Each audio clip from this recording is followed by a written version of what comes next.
Avril 1944, dans le Pacifique Sud.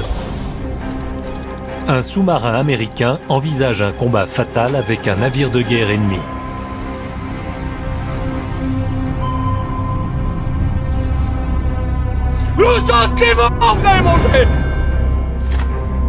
Un destroyer japonais s'approche du USS Harder. Le commandant Sam Dealey doit choisir entre plonger ou combattre. Normalement, les sous-marins évitent les destroyers et les navires d'escorte parce qu'ils sont conçus pour les couler. Quand on affronte les navires un par un, le jeu est dangereux. Avec de grandes zones du Pacifique toujours occupées par les Japonais, les Alliés utilisent des sous-marins pour affaiblir leur contrôle. Dealey se montre impitoyable lorsqu'il attaque durant ses patrouilles audacieuses. Il porte le USS Harder et son équipage vers la gloire et le danger. Lors de la Seconde Guerre mondiale, les armes sous-marines permettent aux soldats de combattre sous les flots. Avec ruse, force et ténacité, leurs ennemis contre-attaquent. Révolutionnaires, mais parfois primitives, ces batailles acharnées pourront changer le cours de la guerre. Leurs histoires sont légendaires.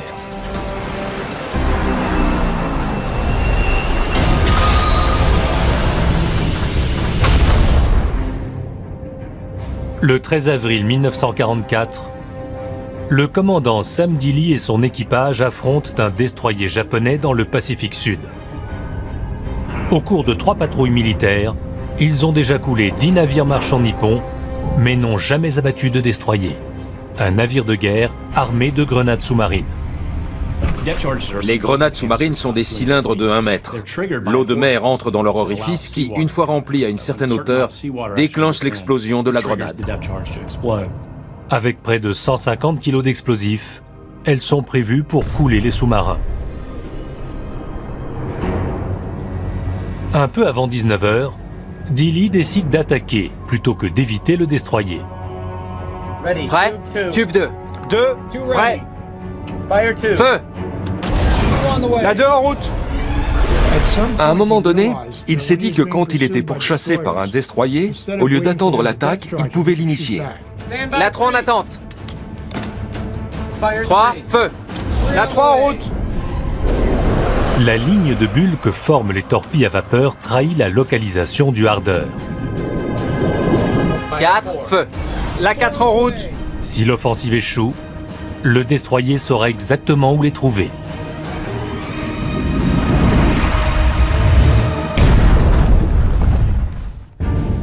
Le commandant du Harder coule l'escorte avant qu'il ne puisse lâcher une seule bombe.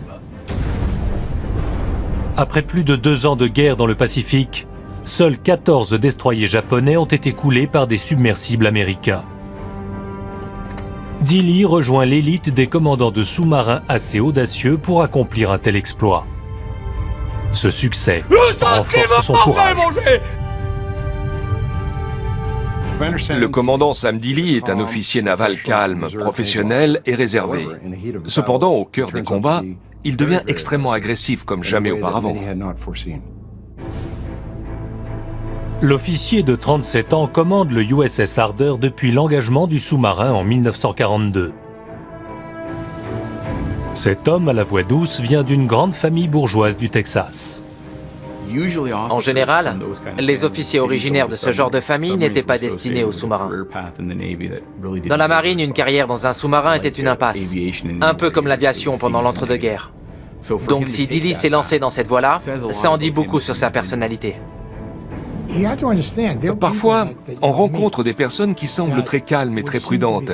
Et puis on découvre par la suite que ce sont des gens complètement fous, qui sont capables de faire des choses absolument terrifiantes. Pour Dealey, la facilité n'était pas la solution. Est-ce qu'il pouvait accepter de renoncer à une attaque? Probablement, mais c'était contre sa nature. Dealey et l'équipage du USS Harder terminent leur patrouille à Fremantle, en Australie. Fremantle est devenue une base sous-marine alliée suite à une nouvelle attaque japonaise, 2 mois après Pearl Harbor. En février 1942, l'île de Java tombe au cœur d'une bataille sanglante. Cela provoquera le retrait paniqué des Américains. Ils sabordent leur flotte militaire comme le navire de guerre USS Stewart, en cale sèche pour réparation quand les Japonais ont frappé. Le destroyer tombe dans les mains ennemies. L'Empire japonais atteint son apogée. Il s'étend sur 50 millions de kilomètres carrés et 7 fuseaux horaires. C'est gigantesque. Il forme une unité sur des millions de kilomètres de voies maritimes. Le Japon est une nation insulaire qui a toujours dépendu des axes maritimes pour transporter ses biens. Il devait importer presque tout, même le riz. C'était encore plus flagrant pour le matériel de guerre, surtout le pétrole, si précieux pour les navires de combat, les bombardiers, les avions de chasse et tout le reste. L'étendue de cet énorme empire est aussi une faiblesse. Début 1944, les sous-marins américains en Australie sont commandés par le contre-amiral Ralph Waldo Christie. Les submersibles de Christie ciblent les navires japonais transportant du matériel pour soutenir la guerre du Pacifique. Des alliés infiltrés partout dans l'Empire japonais observent le transport maritime et collectent des informations qui permettent à Christie d'affecter ses sous-marins. Avoir des agents sur le terrain était un énorme avantage. Les Australiens avaient des observateurs sur les côtes et dès que les Japonais longeaient le littoral, ils le signalaient immédiatement. En mai 1944, l'une de ces opérations prend un tournant inquiétant. Les commandos australiens qui surveillent Bornéo occupé sont trahis et tombent aux mains de la terrible police militaire japonaise, la Kempeitai.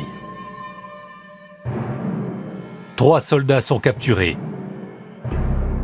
6 autres se cachent dans la jungle du Nord, pourchassés par des centaines de troupes. Les forces spéciales australiennes demandent de l'aide pour retrouver les commandos, dont les moyens s'amenuisent. Il s'agit d'envoyer un sous-marin dans les eaux ennemies pour secourir les soldats avant que les Japonais ne les trouvent.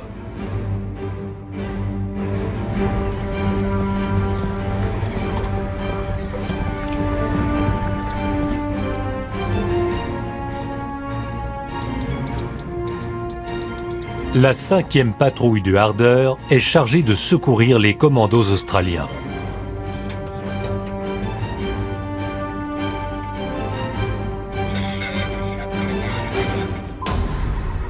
La jungle de Bornéo se trouve à des milliers de kilomètres au nord de Fremantle.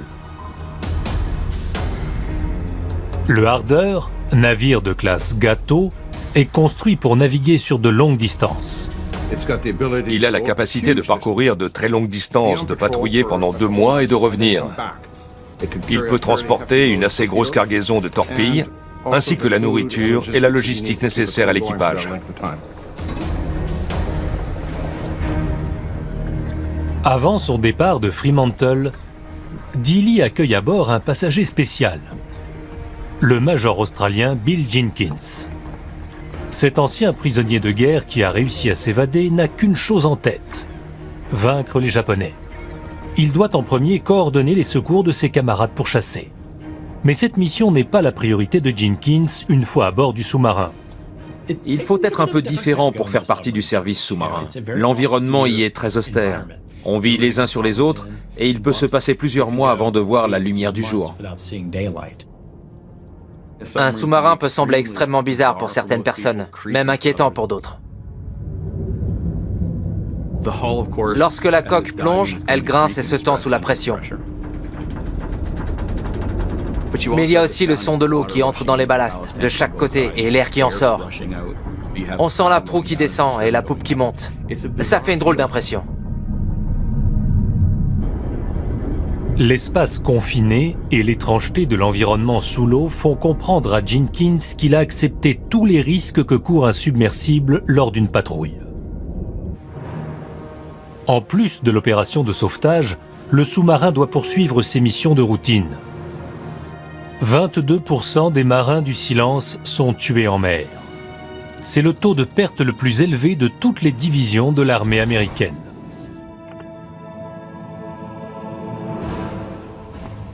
Même s'il retrouve les soldats du commando, Il faudra les sortir de la jungle sous le feu ennemi.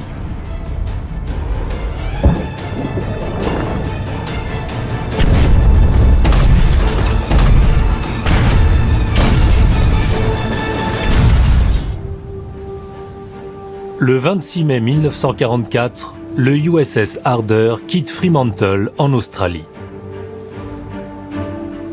Parmi le personnel à bord se trouve alors le major australien Bill Jenkins. Il se porte volontaire pour être observateur sur le pont et est rapidement accepté comme membre d'équipage.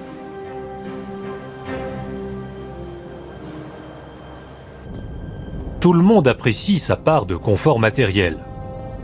Les sous-marins américains ont l'air conditionné, un avantage crucial dans la chaleur humide du Pacifique Sud.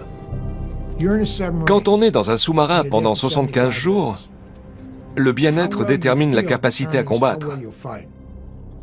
Toutes les choses qui pourraient sembler un luxe sont là pour permettre de mieux se battre.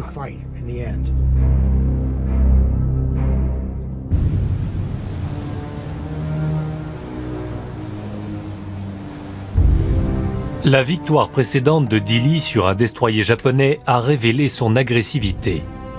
Mais cette nouvelle mission requiert de la discrétion. Les eaux qui entourent le nord de Bornéo sont gardées par l'une des plus grandes bases navales japonaises, Tawi-Tawi. Le Harder patrouille seul, avec seulement 24 torpilles à bord. En 1944, une moyenne de 10 torpilles est nécessaire pour couler un navire.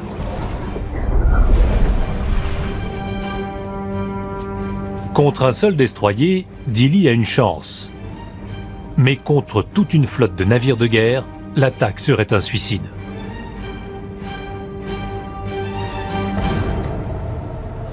Peu après 18h30, l'équipage repère la première menace.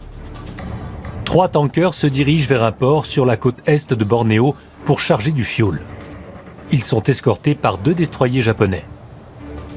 Rapides et hautement manœuvrables, ces escortes et leurs grenades sous-marines sont un atout pour le Japon, qui peut se protéger des submersibles ennemis. Les sous-marins sont très vulnérables aux assauts. Ils ont le risque d'être endommagés par une grenade sous-marine, mais peuvent aussi se briser à cause de toute la pression de l'eau qui les écrase. Le problème des Japonais, c'est qu'ils ne connaissaient pas les profondeurs dans lesquelles les Américains se trouvaient. En général, ils pensaient que la mer n'était pas profonde, donc ils lançaient les grenades assez près de la surface. Ils déclenchent leurs grenades sous-marines pour qu'elles explosent à 45 mètres de fond. Les capitaines de submersibles américains étant au courant, ils plongeaient alors plus profond pour être en sécurité. Cet avantage prend fin 19 mois après le début de la guerre, lorsqu'un représentant au Congrès américain, Andrew Jackson May, tient une conférence de presse. Malheureusement, un homme politique américain revenant d'Extrême-Orient s'est vanté de la suprématie des sous-marins américains qui ne risquaient pas d'être touchés par les grenades nippones lancées trop haut. La Navy était furieuse. Les Japonais ont pris connaissance de cette information et ils ont réorganisé leurs tirs de grenades pour qu'elles soient lancées plus en profondeur. Résultat, des sous-marins américains ont été coulés.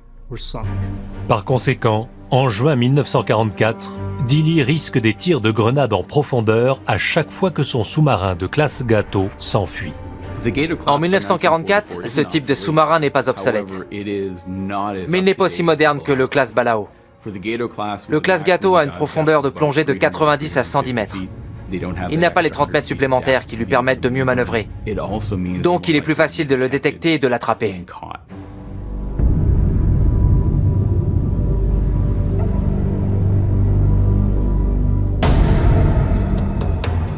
À 21h25, l'un des 2 destroyers qui escortent le convoi des 3 tankers repère le USS Harder en surface. Le navire de guerre est le Minatsuki, un destroyer de classe Mutsuki. Il est équipé pour atteindre les 37 nœuds. Cette escorte est presque 2 fois plus rapide que le sous-marin de Dilley, même en surface. Dilley essaie de le semer, mais le sillage phosphorescent du Harder illumine la voie vers sa position.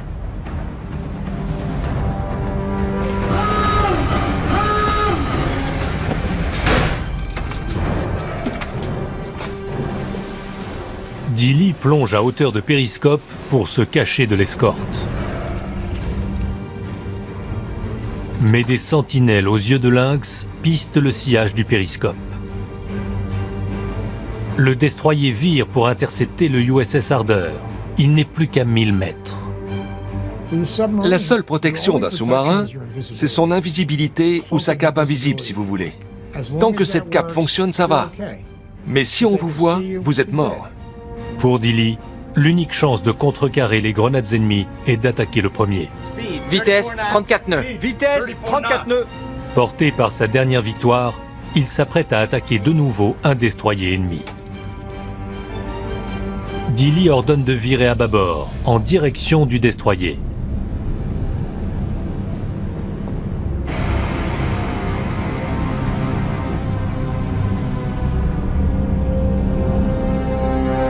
Feu.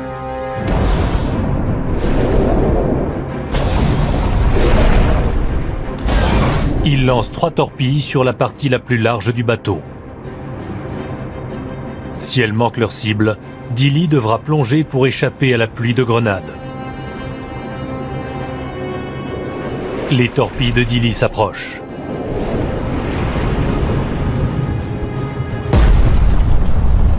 La première frappe la proue. La deuxième brise la quille. Les grenades stockées sur le pont explosent dans l'incendie. Moins d'1 minute après l'attaque, le destroyer commence à s'incliner.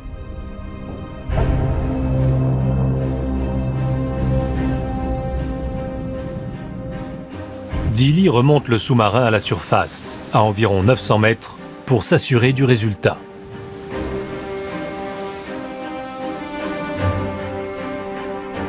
Il invite Jenkins et son équipage sur le pont pour regarder.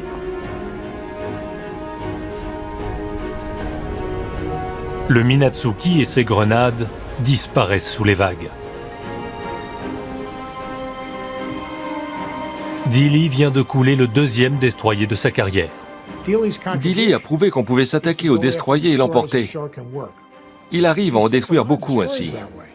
Non seulement il en coule un certain nombre, mais il incite les autres officiers à faire de même. C'est comme ça que Sam Dilley opère, et il y arrive très bien. Bien que les commandos attendent d'être secourus, Dilley n'en a pas terminé avec le convoi. Après quelques minutes, le sous-marin détecte un autre navire à seulement 1300 mètres.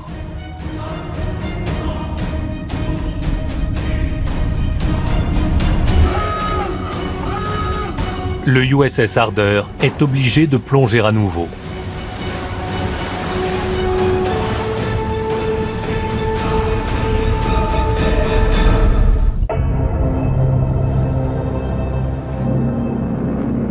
Le 6 juin 1944, en France.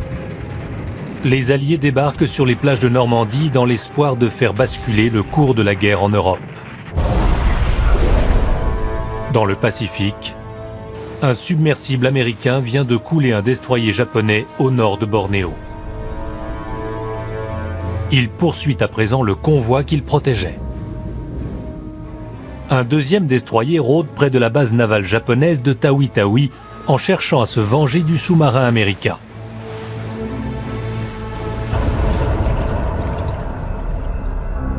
Grâce à son sonar actif, le destroyer envoie des sons à haute fréquence à travers l'océan. Si l'équipage japonais entend l'écho d'un sous-marin, il peut estimer sa localisation et la distance qui les sépare. Lorsque le bateau ennemi est suffisamment près, le son pénètre même dans la coque du submersible. Le chasseur du USS Harder est très probablement un destroyer de classe Akizuki. Les meilleures escortes japonaises de la Deuxième Guerre mondiale, les Akizuki, transportent jusqu'à 72 grenades sous-marines. Dilley se sert du périscope d'attaque dans l'idée d'initier l'offensive. Mais des nuages intermittents bloquent le clair de lune et masquent la cible. Tandis que le destroyer approche droit devant, le Harder est dans l'incapacité d'attaquer son flanc. Dilley doit viser la proue qui est 10 fois moins large. C'est un tir dans la gorge. Il se dirige droit sur nous.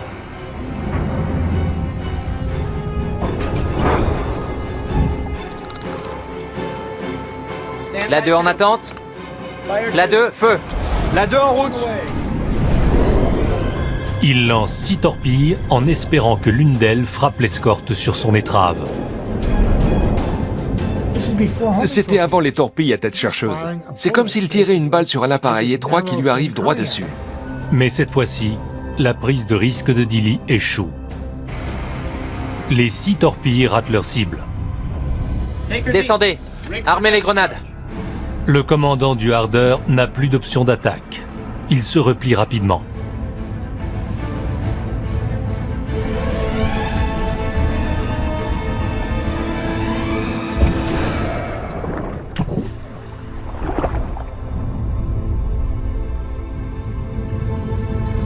Tandis que le sous-marin plonge, l'équipage n'a plus qu'à attendre l'explosion des premières grenades ennemies.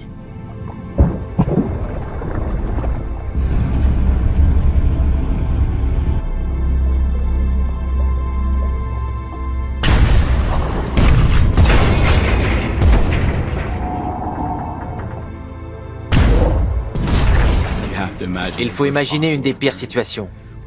Le son des grenades qui se réverbèrent dans l'eau, le choc de l'impact sur la coque qui tremble. Ce que ça provoque à l'intérieur de la coque est absolument terrifiant. On est abasourdi par le bruit. On est pétrifié par cette impression de mouvement qui est aléatoire, mais aussi par tout ce qui peut voler à l'intérieur du compartiment et qui peut vous blesser. On est plongé dans le noir parce que les ampoules explosent. C'est vraiment horrible.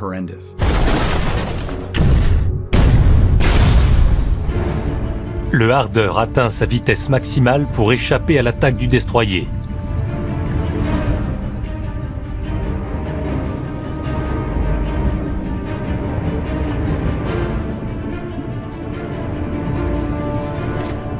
Quand le sous-marin atteint 90 mètres de profondeur, l'équipage espère qu'il va se stabiliser. L'objectif est d'égaliser la flottabilité du Harder dans l'eau, puis de le mettre à niveau grâce aux ailerons de la poupe, une paire de safrans qui contrôle l'angle du sous-marin. Mais dans la salle de contrôle, c'est un tout jeune timonier. Il est au gouvernail à l'arrière du bateau, il est responsable des ailerons, et il les tourne dans la mauvaise direction. Du coup, la poupe du sous-marin se soulève, ce qui fait basculer le navire plus profondément. C'est une erreur humaine provoquée par le stress du combat, le bruit des grenades et tout le reste. Une erreur humaine extrêmement dangereuse. Les marins qui sont en formation dans un submersible doivent apprendre à reconnaître les manœuvres dangereuses. Les novices ne s'en aperçoivent pas tant qu'ils n'ont pas vécu de mauvaises expériences. Le sous-marin est alors proche de sa profondeur limite. Si on ne remonte pas assez vite, on peut perdre le bateau. L'officier de plongée se précipite pour corriger l'erreur.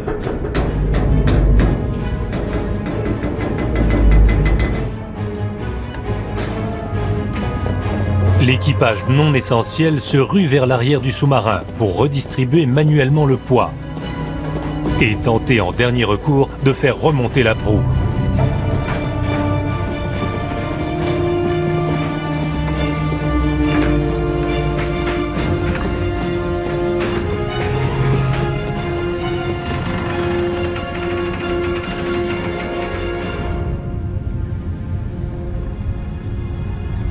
Ils parviennent à inverser la tendance.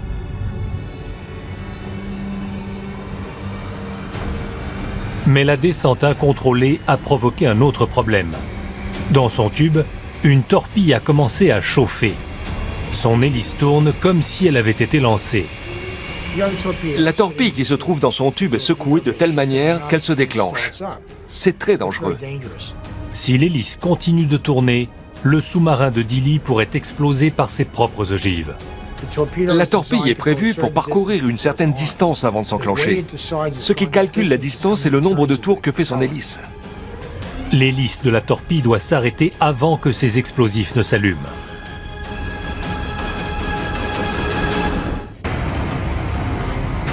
Juin 1944, dans le Pacifique Sud. Un sous-marin américain de la Deuxième Guerre mondiale est attaqué. Un destroyer japonais lance des grenades sous-marines sur le USS Harder. Une torpille s'est déclenchée et achève de compliquer la situation.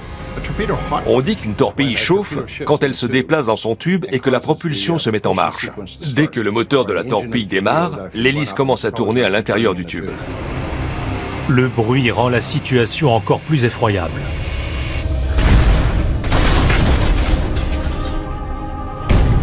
Dilley et son équipage américain sont au cœur du chaos.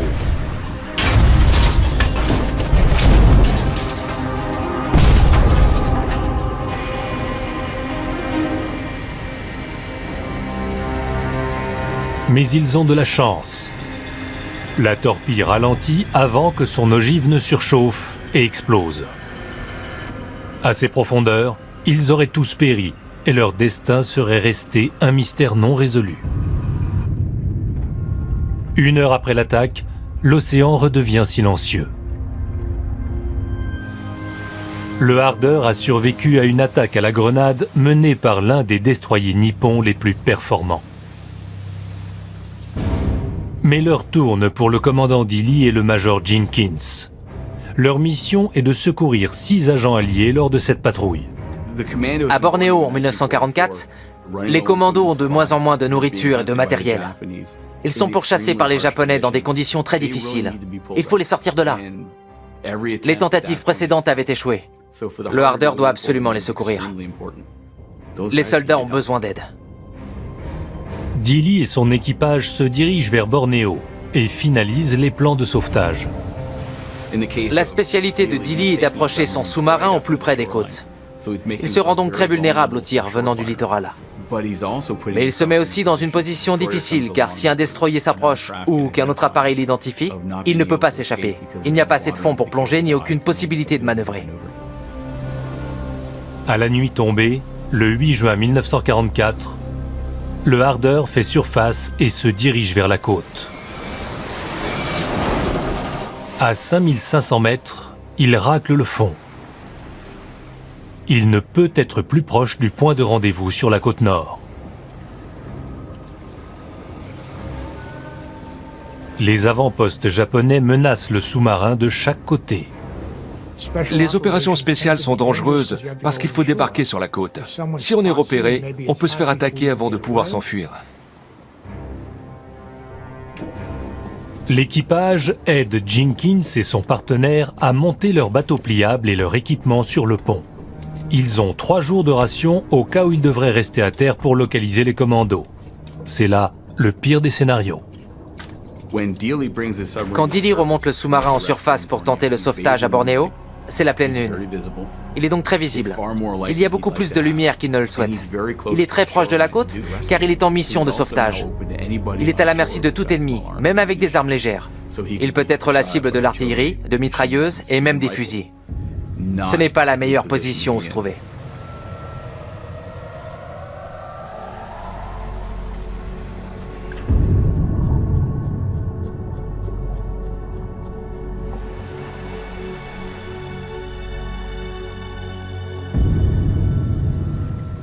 L'équipe de sauvetage reste en contact avec le USS Harder grâce à des signaux lumineux qui l'aident à se repérer. Quand Jenkins s'approche du littoral, il utilise un autre signal pour alerter les commandos. La communication avec les soldats en détresse est essentielle. La seule façon d'y parvenir, c'est le signal clignotant. Mais n'importe qui sur la côte peut le voir et les signaux venant du littoral peuvent aussi être détectés de la mer. Donc tout navire se trouvant derrière le sous-marin peut voir ce qui se passe. Ils peuvent juste espérer que personne d'autre ne les observe.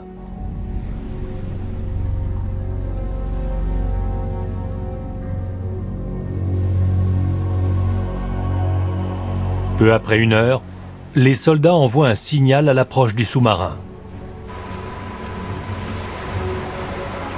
Ok, je les vois. Faites-les monter.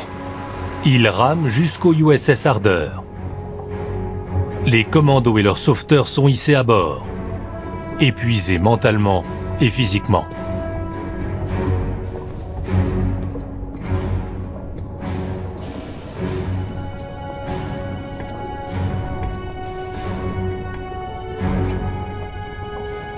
Bravo. L'équipage de Dilley passe à l'action.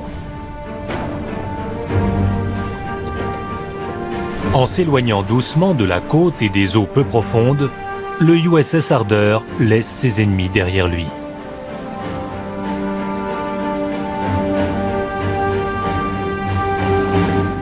Les agents secourus reçoivent des vêtements propres et leur premier vrai repas depuis des mois. Le cuisinier prépare un repas de fête avec du steak et des œufs.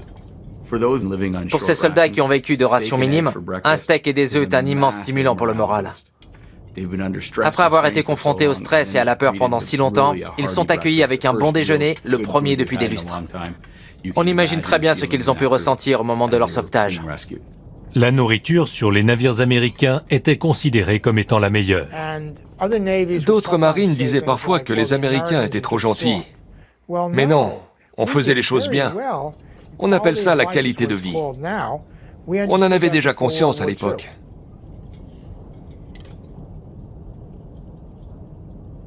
Une fois les commandos à bord, Dilley doit se tourner vers une nouvelle directive.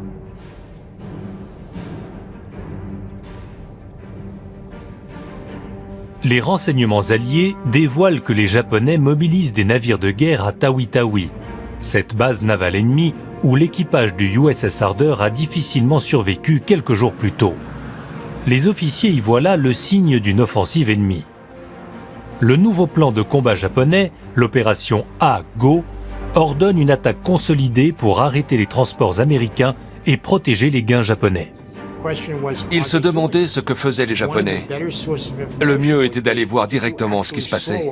C'est pourquoi il fallait envoyer un sous-marin. Il fallait voir. Les satellites n'existaient pas, ni les avions de reconnaissance à longue portée, et tout ce qui permet de voir ce qui se passe dans un port. Maintenant, c'est facile. On regarde sur l'ordinateur. Avec un sous-marin, on peut en apprendre beaucoup. Voilà pourquoi on lui demande d'y aller. L'US Navy a besoin de ces informations avant que les agents secourus ne rentrent chez eux.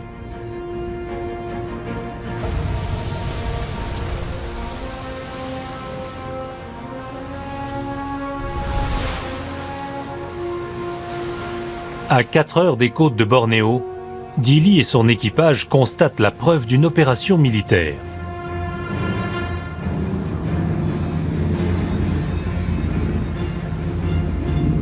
Mais un avion de guerre japonais qui patrouille au nord du passage de Sibutu les repère à son tour. Les avions armés de grenades sous-marines sont la pire menace pour un sous-marin.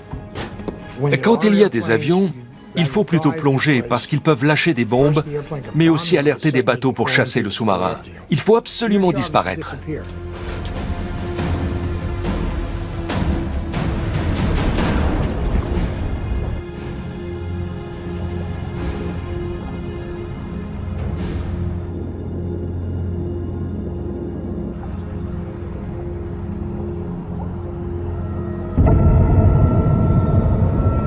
Tandis que le Harder descend sous les 20 mètres, une grenade aérienne explose à bâbord. L'explosion fait basculer le submersible à tribord. Les agents du commando sont réveillés brutalement.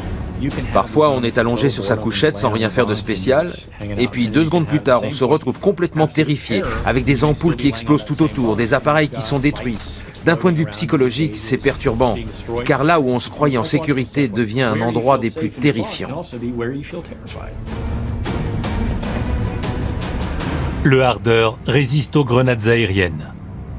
Mais l'avion de guerre aura sûrement annoncé ses coordonnées à la flotte japonaise de la zone. Nouvelle direction à venir, 020 degrés. Dilley doit faire profil bas. Le sous-marin doit rester immergé. Ceci apporte de nouvelles difficultés sur les opérations. Pour l'équipage du Harder ainsi que pour les commandos de Bornéo, une fois à bord du navire, les conditions s'aggravent. On a toujours l'impression d'étouffer dans un sous-marin. Il fait chaud. Plus on reste sous l'eau, plus la qualité de l'air se détériore. Comme ils sont plus nombreux à bord, ils consomment plus d'oxygène. Parce qu'une immersion forcée sur une longue période détériore les conditions de respiration.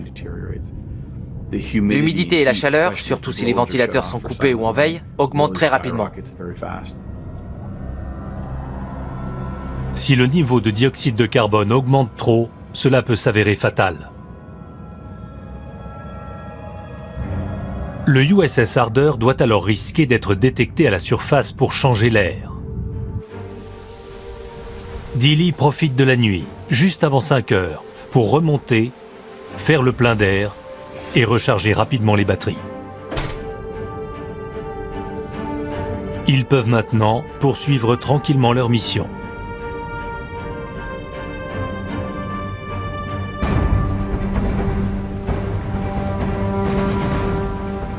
Le 10 juin, le Harder s'approche de la base de Tawi-Tawi. C'est une avancée périlleuse. Il doit rester immergé pour dissimuler sa présence, mais non loin de la surface pour pouvoir utiliser son périscope à 15 mètres de fond.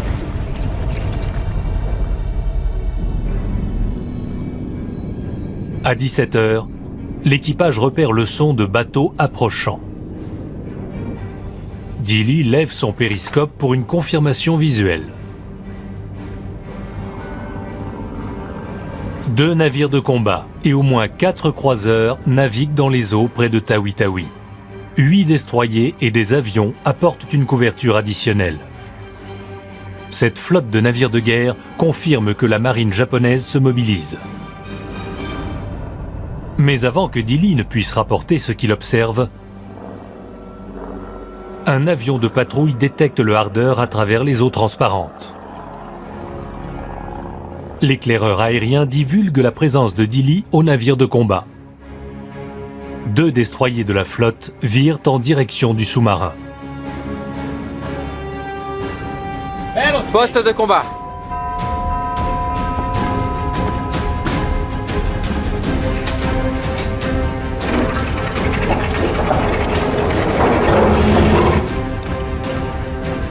Dilley vise la première escorte à 1400 mètres de la proue du Harder.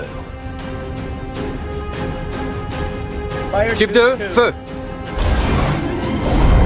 Il lance une série de 3 torpilles. Comme l'autre destroyer avance à tribord, Dilley manque de temps. Descendez. Armez les grenades.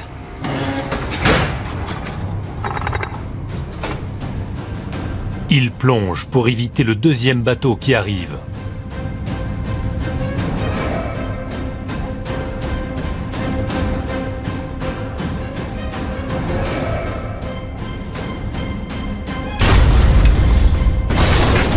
Le sous-marin s'ébranle sous les explosions. L'impact bouscule l'équipage et rompt des conduits d'eau.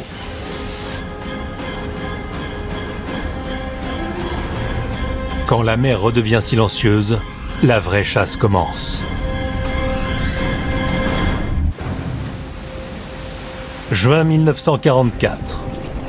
Un submersible américain tente une mission de reconnaissance dans une base navale japonaise au sud des Philippines. À présent, 2 destroyers pourchassent le USS Harder. Les équipages japonais utilisent 2 types de sonars. L'équipe du sonar passif écoute tout bruit venant des hommes sous les vagues. L'une des façons de détecter un sous-marin est de l'écouter. Si on croit être poursuivi, il faut faire le moins de bruit possible pour éviter d'être repéré. Dilley plonge le Harder plus profond, dans l'idée d'échapper aux destroyers. Il ordonne la position silencieuse. La position silencieuse est une procédure par laquelle on arrête tous les bruits à l'intérieur du sous-marin. On éteint tout ce qui est bruyant excepté ce qui est essentiel au fonctionnement du navire. Les marins qui sont à leur poste de combat restent à leur poste, mais tous les autres marins, inutiles à ce moment-là, retournent à leur couchette. Dans la même idée, le système d'air conditionné est fermé. On éteint les moteurs des réfrigérateurs et des congélateurs. Tout bruit pouvant être détecté par le sonar ennemi menace le sous-marin.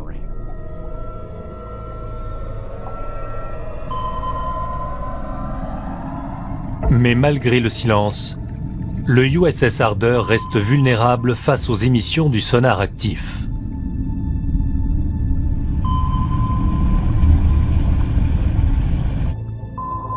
Si un écho parvient aux oreilles des bateaux ennemis, ils partiront directement dans sa direction.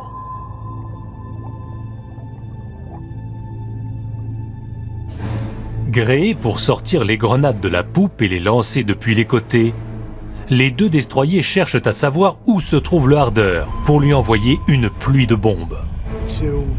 Pour réussir un tir de grenade, il faut visualiser comment manœuvrer la poupe dans la direction où le sous-marin est censé se trouver. On peut l'observer sur le sonar et demander à un autre navire de lui lancer les grenades. Ça s'appelle une attaque insidieuse. Une frappe à moins de 15 mètres pourrait rompre la coque. L'idée est de créer un barrage de grenades. Si on arrive à manœuvrer correctement, on peut lancer suffisamment de grenades pour qu'elles encerclent le sous-marin. Si elles explosent à une certaine distance du submersible, il se brise en deux et c'est fini. Le sous-marin de Dilley est piégé au milieu des eaux ennemies. Immergé et dépendant de ses batteries, le Harder manque de puissance pour s'échapper.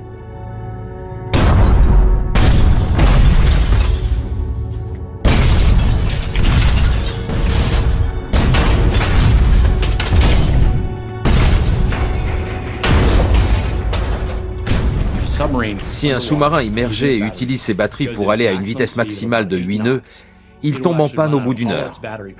Avec les destroyers qui se trouvent juste au-dessus et qui encerclent le sous-marin, il n'est pas possible de s'enfuir à pleine vitesse, car il n'aurait plus assez de batteries pour remonter en surface. Il n'est pas assez rapide pour s'enfuir et les batteries ne tiendraient pas. Et s'il abandonne, c'est la fin également.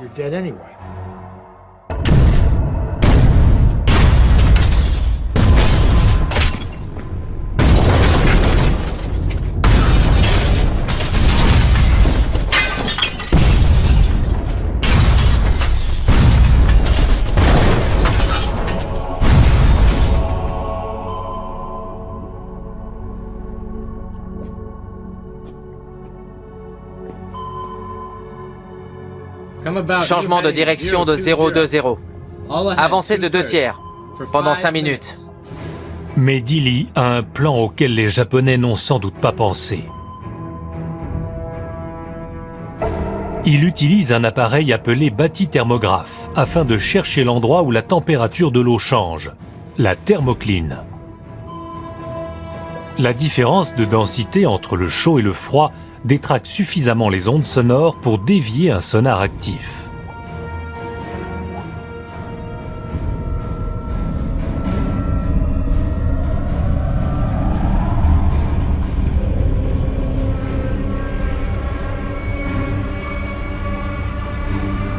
Deux heures après l'attaque du Harder, Dilley trouve ce qu'il cherche.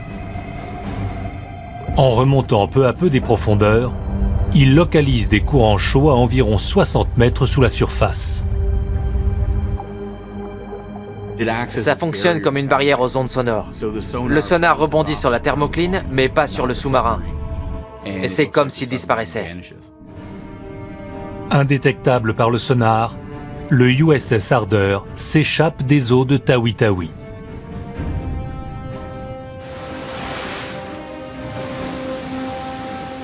Plus tard dans la soirée, le sous-marin fait surface en pleine mer et transmet des détails sur les navires de guerre repérés. Les renseignements collectés permettent aux Alliés de pister les mouvements des troupes nippones. Ils repoussent une opération consistant à renforcer une île majeure lors du combat pour la Nouvelle-Guinée et contribuent à la victoire de l'US Navy dans la bataille en mer des Philippines.